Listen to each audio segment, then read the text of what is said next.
The smell of disturbed earth and bone dust hangs heavy in the crypt air. Then, the discovery. A man over 6 feet tall, yet with the skeletal structure of a post-menopausal woman.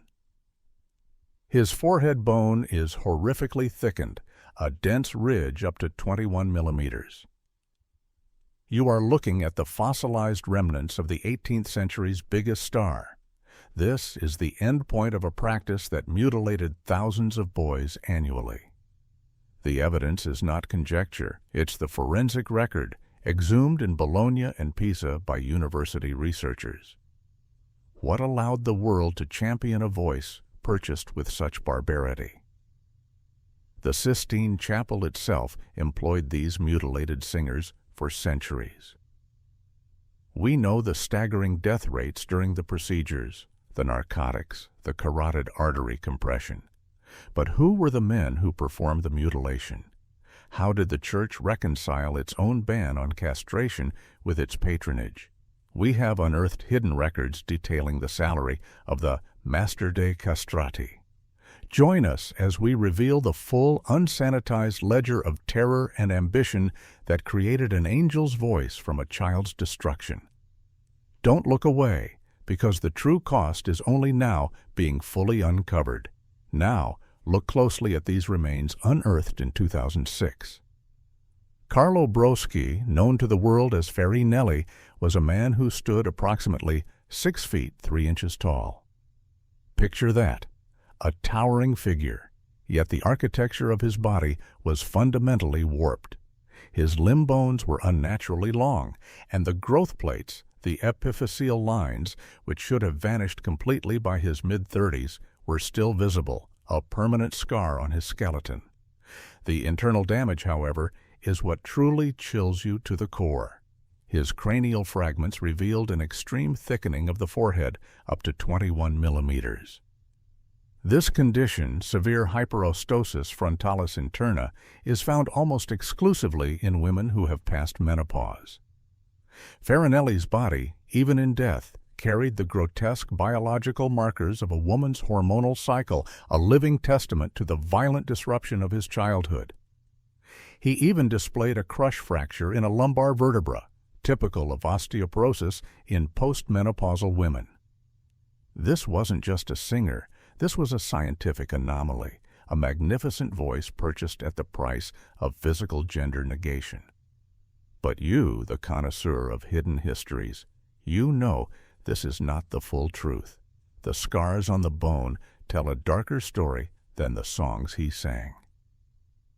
They speak of a terrifying modus operandi, a vast organizational structure that processed children into commodities. To understand Farinelli, we must first hear the echo of the brutality that created him, a sound so unique it defies nature itself. It is a sound, in fact, that only one surviving recording can offer, and it's the key to understanding the sheer volume of human suffering consumed by this unholy demand. The remains of Farinelli, a towering anomaly of bone and tragedy, give us the physical why, but to understand the consuming demand for his kind, you must hear the sound itself. It's haunting, unsettling, and utterly magnificent. This is the only surviving audio document of a voice purchased at this unthinkable price, Alessandro Moreschi. The recording is grainy, scratchy, made on a rough wax cylinder in a grand salon with walls covered in masterpieces. Now listen to it, that sound. A contemporary expert described Moreschi's voice as Pavarotti on helium. It is a voice that spans more than 3 octaves, a voice capable of holding a single, soaring note for a full minute without taking a breath. This was the voice of the first international musical superstar, a sound so cherished it could command unprecedented fees and earn the singer gifts from kings and nobles. It was, quite simply, the sound of fortune, success, and salvation for a desperate family.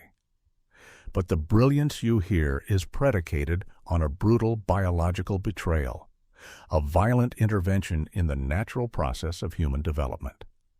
In normal prepubertal boys, the vocal cords are poised to change dramatically.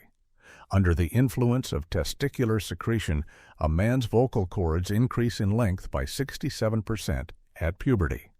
That massive increase is what deepens the male voice. The procedure performed on these boys, a procedure that often took place between the tender ages of 7 and 9, stopped that hormonal surge dead in its tracks. That angel's voice, that incredible, unnerving perfection, was created by permanently arresting a child's body. It was a choice, made in secret, requiring the grim services of a surgeon, an act that the law technically forbade, but the culture desperately craved.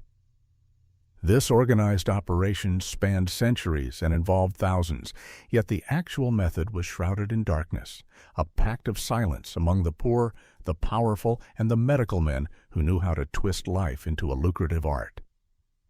We've seen the skeletal result, we've heard the impossible sound, but you are about to discover how a child was taken from his bed and forced to submit to the ice and the blade, a terrifying process that often ended not in stardom, but in death. We have heard the voice, a sound so unique it was chemically impossible for an adult male, and we've seen the gruesome skeletal signature it left behind. But let's step back, because what we are investigating is not a series of isolated tragedies, but a colossal, highly organized enterprise that thrived for over 3 centuries. This practice was not a dark secret shared by a few rogue doctors. It was a flourishing supply and demand structure that spanned from the late 16th century through the early 20th century. Now, here is the number that should make the blood chill in your veins. During the peak of this horrific musical era, specifically the 1720s and 1730s, an estimated 4,000 boys were castrated annually in Italy. Think about that scale. 4,000 children, year after year, mutilated for the singular pursuit of a high note. This was the golden age of castrati in opera, the moment these singers became the first true international musical superstars. They commanded unprecedented fees and were showered with expensive gifts from rulers and nobles. It was economic exploitation masquerading as divine art. For a family trapped in grinding poverty, the prospect of having a son achieve that status, to be given that gold-plated mutilation, was a temptation too great to resist, even though the vast majority of those children were condemned to obscurity. Can you imagine the sheer volume of desperation required to sustain that number, 4,000 children annually, year after year? The immense cultural thirst for this sound created a shadow economy, a commercial machine that demanded a steady, constant supply of victims. And where does the culpability for this industrial-scale human damage truly lie? To understand the depth of this depravity, we must trace the line of complicity straight to the highest halls of power, right to the very heart of the church that claimed to forbid the act. That is the next, most disturbing thread we pull on. The demand was immense, the poverty was crushing, and the scale of the destruction was horrific. But none of this could have persisted for centuries without an ultimate seal of approval. To understand the depth of this betrayal, we must trace the trail of complicity straight into the sanctuary, to the very heart of the Vatican. Go back to 1589. That year, Pope Sixtus V issued a papal bull that didn't just tolerate the practice, it formally provided the Church's official endorsement. The Pope reorganized the choir of St. Peter's Basilica to include 4 eunuchs. This move normalized and consecrated the demand for this impossible voice within the ultimate authority of the Catholic world. It wasn't long until they were explicitly documented. By 1599, papal registers were openly identifying castrati, like Pietro Paolo Folignato and Girolamo Rossini, as official singers in the Sistine Chapel. Now, here is the shocking contradiction, the absolute moral fissure at the core of this tragedy. The Church's own canon law was crystal clear. The First Ecumenical Council of Nicaea in 325 AD had forbidden castration, and canon law explicitly stated that the amputation of any part of the human body is never lawful except when the whole body cannot be saved from destruction. They knew it was wrong, they had the law, yet the Sistine Chapel, the Pope's personal choir, employed these mutilated men for hundreds of years. This is the suppressed information, the hidden record of a profound hypocrisy. The Church publicly declared that anyone who performed or was associated with the operation was excommunicated, casting the shame onto the shadowy surgeons, even as their global superstars, the castrati, continued to sing in their holiest places. Even as late as 1748, Pope Benedict XIV tried to ban them from churches. But the fear was palpable. He worried doing so would cause a drastic decline in church attendance due to their extreme popularity. The desire for the sound overruled the divine mandate against the deed. It was a cultural and religious cover-up of colossal proportions, a complex organizational structure that needed to hide the how of the operation while celebrating the result. The next question, then, is an essential one. Where did those shadowy surgeons, those men who risked excommunication, ply their terrible trade? We have the names of the secret towns where the mutilation became a perverse, specialized industry. The complicity of the Church created a relentless 3-century-long demand, but the actual deed, the terrible moment of mutilation, had to remain in the shadows, performed in a cruel, clandestine network. Despite the global fame and fortune awaiting the few successful castrati, the operation itself was universally illegal and strictly forbidden. This forced the procedure underground, creating specialized centers, grim locations where silence was a prized commodity. We know the names of these shadow towns, places that became infamous for their specialized butchery: Bologna, Lecce, and Norcia. Specifically, the town of Norcia in Umbria became so notorious during the 17th and 18th centuries that its practitioners were given a terrifying moniker. They were called the Norsini. These weren't mere traveling quacks, they were specialists in child mutilation, operating in a covert structure built on whispers and desperation. The extent of the secrecy surrounding this terrible surgical map is revealed in the travel journals of 18th-century music historian Charles Burney. Burney, searching for the truth during his travels in the 1770s, documented his frustrated efforts, stating, "I inquired throughout Italy at what place boys were chiefly qualified for singing by castration, but could get no certain intelligence." Think about that. A famous, well-connected historian couldn't get a direct answer, underscoring the code of silence that protected this organized exploitation. The demand was sanctioned from above, the supply was provided by desperation below, and the technical act was hidden by this wall of fear and complicity. This deliberate anonymity ensured that the surgeons, the Norsini, could continue their work uninterrupted, processing children like young Carlo Broschi, Farinelli, into commodities. Now that we've established the where and the who, it's time to confront the chilling when and the horrifying how. What happened to a child who was taken to one of these secret operating tables, and what was the true life-or-death gamble involved in the simple hope of a high note? We know the secret geography of the procedure, the names like Norcia whispered in hushed tones. But we haven't truly focused on the center of this grim transaction, the child himself. The victims of this organized sacrifice were rarely older than a young student. The typical age for the procedure, that terrible moment of biological arrest, was between 7 and 10 years old. Think of the child's mind at that age. They are old enough to understand fear, old enough to remember pain, but entirely powerless to refuse the will of their parents. For a boy like Carlo Broschi, the future Farinelli, the decision was likely made after the death of his father. The family needed an income source, and a son's body became a financial instrument, an investment with a terrible upfront cost. His voice, his future, was literally sold for the potential of wealth. Yet what is most heartbreaking is the brutal mathematics of this market. Only about 3% of castrated boys achieve stardom. The vast majority, the staggering 97%, failed. They didn't achieve the fame of Farinelli, they didn't get the noble gifts, they didn't command the high fees. They were simply left with the permanent, irreversible mutilation, a betrayal made worse by the utter failure of the investment. The historical record is eerily silent on these boys.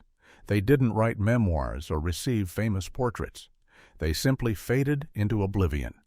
They are the forgotten 97%, disfigured, unwanted, their suffering rendered completely worthless by the capricious nature of the opera stage. Their bodies carried the lifelong physical scars, the permanent reminder of a dream that never materialized.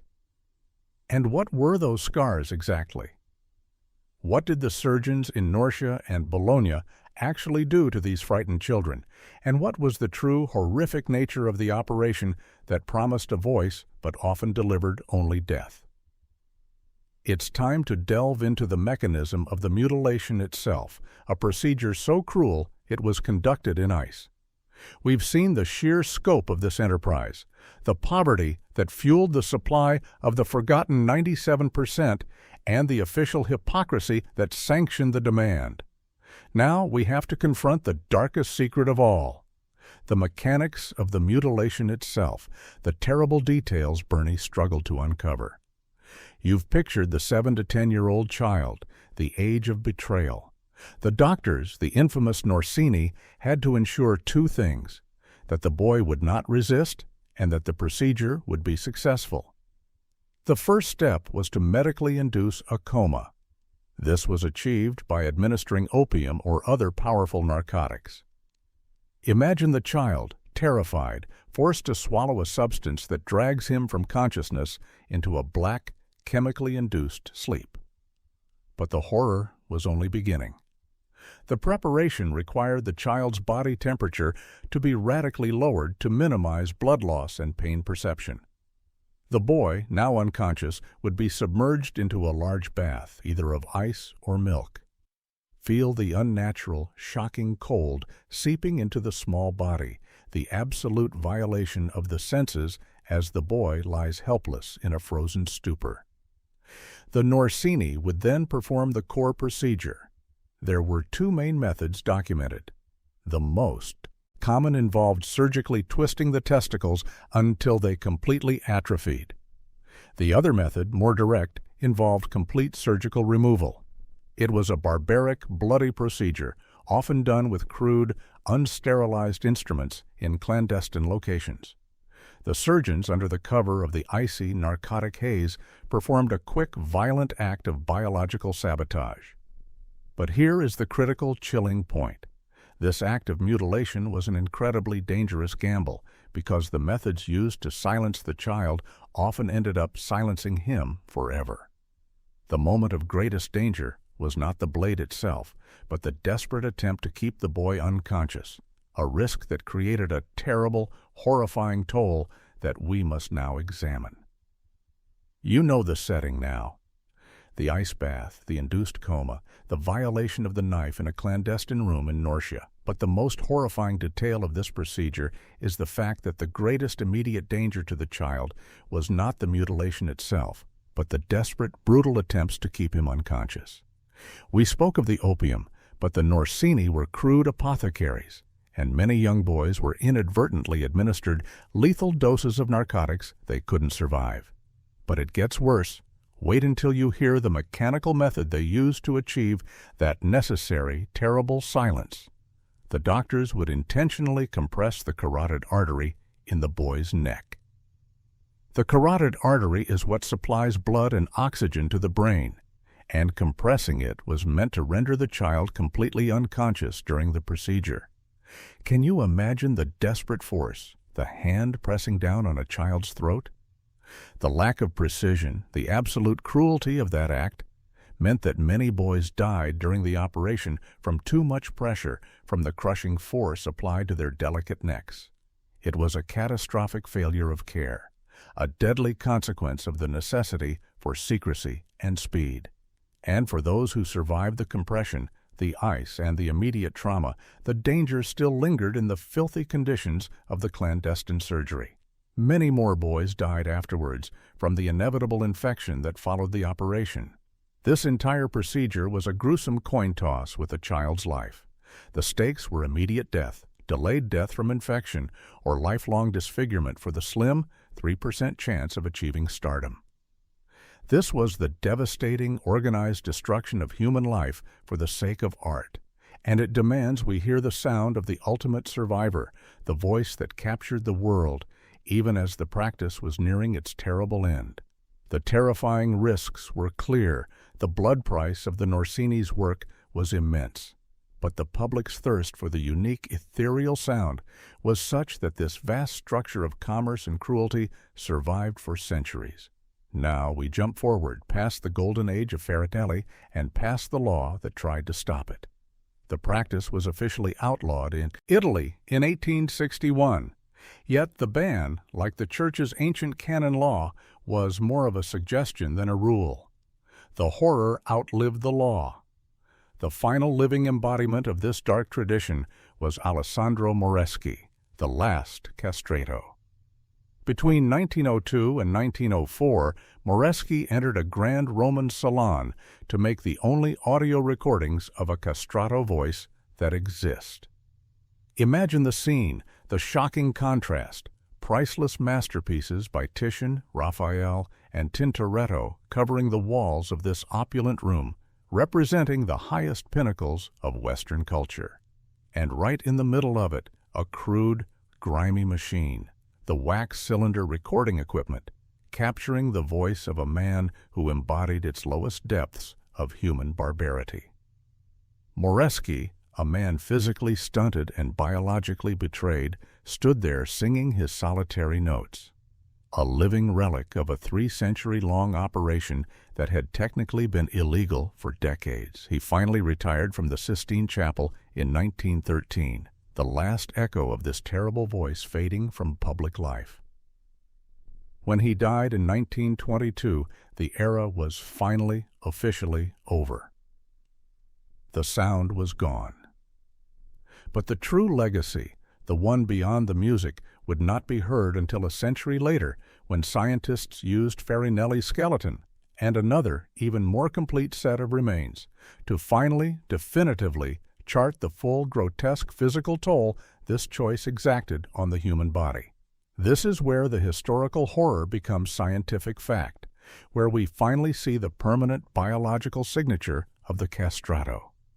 We've closed the chapter on the era's end with Moreschi, but the true biological consequence of the structured cruelty carried on in the bodies of the survivors for the rest of their lives. Now we turn our focus to the physical reality of the successful castrato, the unsettling appearance that made them instantly recognizable in any court or opera house. Because they were mutilated before the onset of puberty, their bodies lacked the vital male hormone that triggers secondary sexual characteristics. This meant that the men who survived the knife and the infection were permanent, living memorials to their trauma. They never developed an Adam's apple, their skin remained unnaturally smooth and unblemished, and they would never go bald. Yet the hormonal imbalance had a far more profound, disturbing effect on their physiques. Castrati developed a noticeable tendency toward obesity, and their bodies often took on distinct female physical attributes. Contemporary accounts describe them with soft features, breasts, and an accumulation of fatty tissue on their hips, thighs, and necks. It was a visual betrayal, a constant visible brand of their childhood mutilation. Furthermore, as the forensic evidence showed with Farinelli and Pacchiarati, they often grew quite tall. This extreme height, over 6 feet, was a direct result of the delayed bone fusion, since the hormones needed to fully close, the growth plates were absent. They walked. Through life as unnatural men, their voices celebrated, their forms warped, carrying the permanent, visible stigma of their suffering. But the body's physical transformation was just one part of the horror. The psychological wounds, the trauma to the mind, left equally permanent and telling marks. And it is to that hidden psychological damage that we must now turn. We've established the unsettling physical profile of the castrato, that permanent, visible brand of their childhood trauma. But a deeper, even more scientifically damning set of evidence arrived in 2013, a discovery that turned historical horror into undeniable forensic fact. That year, the remains of another superstar, Gaspare Pacchierotti, were exhumed. The significance here cannot be overstated. Pacchierotti's skeleton was the first whole skeleton of a castrato ever studied, whereas Farinelli's remains were incomplete. This allowed for an unprecedented view of the biological consequences of this organized cruelty. Like Farinelli, Pacchierotti was a physically imposing man, estimated to stand approximately 191 centimeters, over 6 feet tall. Here is the shocking punctuation of the truth. Pacchierotti died at the advanced age of 81. Yet the epiphyseal lines on his iliac crests, the growth plates that typically fuse completely by age 23 and leave no trace in 90 to 100% of males over 35, were still visibly present. Even in old age, his body physically retained the biology of a boy, a direct, undeniable signature of the operation he endured as a child. But the expert analysis revealed more than just delayed growth. His cervical vertebrae, the delicate bones in his neck, were found to be strongly eroded with signs of osteophytic lipping. The researchers concluded that this severe wear and tear was the physical price of his art. It was linked to osteoporosis and the continuous movements of the head and neck during singing exercises. His very spine carried the stigmata of sustaining that unnatural powerhouse voice. The bones tell the story the church tried to suppress. The pursuit of this heavenly sound was a constant physical strain that warped the entire body. But the skeleton revealed one final, heartbreaking clue that shows the trauma was not just physical, but psychological, a scar etched into the very habits of his life. We've seen how Pacchierotti's body carried the permanent physical markers of his ordeal, the boy's skeleton persisting into old age, the singer's stigmata etched onto his cervical vertebrae. But the forensic analysis of his remains held a final, heartbreaking clue that shifts the horror from the body to the mind, revealing the lasting psychological wounds of this organized destruction. Researchers found clear evidence of bruxism. For those who don't know, bruxism is the medical term for habitual unconscious teeth grinding. Now, you must ask, why would a singer's dental health, which ironically was excellent for his career, betray such deep, lifelong distress? The expert analysis directly linked this bruxism to a habitual, unconscious response to early childhood trauma. Think about that devastating new evidence. The terror of that procedure in Norcia, the shock of the ice bath, the overwhelming fear, the agony of the compression on the carotid artery. These events didn't just warp his bones, they were etched into his very nervous system. For 8 decades, even as he achieved superstardom and mingled with nobility, Gaspare Pacchierotti carried the unseen, silent habit of a terrified child. Every night, he unconsciously relived the trauma, grinding his teeth in a physical manifestation of the mental scar that never healed. This wasn't merely a physical toll, but a profound and absolute violation of the soul, a psychological burden carried by every survivor of the 3-century-long operation. This final, intimate detail, the mind's scar, forces us back to the ultimate question of morality and accountability. Who were the people so desperate, so blinded by the potential of fame, that they sent their children down this path of mutilation and psychological damage? It's time to look at the money, the motivation, and the people who codified this inhumanity. We've seen the psychological devastation, the mind's scars etched into the habit of teeth grinding, a permanent memorial to a childhood ordeal. This compels us to return to the moral framework, to the central betrayal that allowed this immense, organized atrocity to exist for centuries. The condemnation of power abuse and complicity. Why did parents submit their terrified young sons to the Norsini's knife and the deadly risk of the carotid compression? The answer is not art or faith. It is a profound, searing commentary on desperation and avarice. We have unearthed the hidden records, documentation from a commentary written in 1853 about the Maria Nuova Hospital. This document strips away all the pretense of music and fame, revealing the raw, ugly truth of the motivation. The commentary stated plainly, 8 beds were earmarked to receive the unhappy children, who through the most inhuman barbarity of their own parents were for the filthy love of money condemned to emasculation. The filthy love of money, that was the engine. This was not merely an artistic choice. It was a desperate, horrific gamble on a 3% chance of wealth. But it gets worse. The hospital records from the period show not only the patients, but the bureaucratic structure that supported this mutilation. They detail salary entries for the staff in this organized operation. Antonio Santarelli, Master dei Castrati, 14 scudi, and Girolamo Coramboni, Second Master dei Castrati, 18 scudi. A recognized salaried role, a bureaucratic industry. For child mutilation. This horrifying detail proves that the practice was not just tolerated, it was professionally maintained, staffed, and paid for. This system of exploitation persisted long after it was technically illegal, only finally coming to a true end when the sound itself was silenced. We've uncovered the moral depravity of the system, the salaried bureaucracy that managed the pain, and the terrifying desperation that fueled the supply. All of this complex organizational structure was designed to sustain a unique, unearthly sound. But even this 3-century-long enterprise had to face its final curtain. The official end came not from secular law, which had failed to stop it, but from the very institution that had sustained the demand. In 1902, the year Alessandro Moreschi was making his lone, eerie recordings, Pope Leo XIII was finally convinced by Maestro Lorenzo Perozzi to officially ban castrati from church choirs.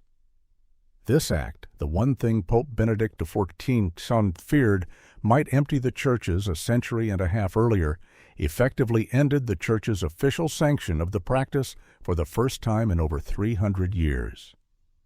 Moreschi himself, the final echo of this horror, officially retired from the Sistine Chapel in 1913. His death in 1922 finally, definitively silenced the voice. The sound was gone, the organized operation was dissolved. Yet the final, chilling punctuation of this story is that the practice may have vanished, but the bodies remain. The skeletons of Farinelli and Pacchierotti, with their warped bones and psychological scars, stand as permanent anatomical evidence of the suffering of the thousands of boys who passed through the hands of the Norsini. It's a reminder of the terrible equation that drove the whole spectacle. A monstrous, unnatural art, a voice that could span 3 octaves and hold a note for a whole minute, born directly from a monstrous, unforgivable act. This, ultimately, forces us to confront the broadest, most haunting implications of this historical true crime. We've traced this dark history from the terrifying forensic truth of Farinelli's bones to the gold-plated avarice that sold the bodies of children for a 3% chance of fame and the psychological scars that lasted until the final castrato's death. This is not merely an unsettling historical footnote. This is a clear, terrifying window into the darkest corners of human ambition. The story of the castrati is the ultimate true crime narrative of power. Religious power, which provided the ultimate, hypocritical sanction, artistic power, which demanded a sound that defied nature itself, and economic power, which preyed upon the desperation of the poor to feed a structure of commerce and cruelty that lasted for over 3 centuries. These 3 forces coalesced, working in an organized operation that systematically sacrificed the most innocent, children aged 7 to 10, for a fleeting, beautiful, utterly unnatural sound. But the secrets buried in the clandestine rooms of Norcia, the terrible details of the ice bath, and the carotid compression could not be kept forever. The skeletal evidence from the exhumations of Farinelli and Pacchiarotti, the warped bones, the lifelong trauma, is the final authoritative statement that history cannot deny. It is the biological proof that every note sung was a note of betrayal and suffering. These are the hidden records, the suppressed truths that reveal how high culture was built on the foundation of medical barbarism. To continue uncovering the suppressed truths of history, to bring the full light of fact to the hidden horrors of the past, you know what to do.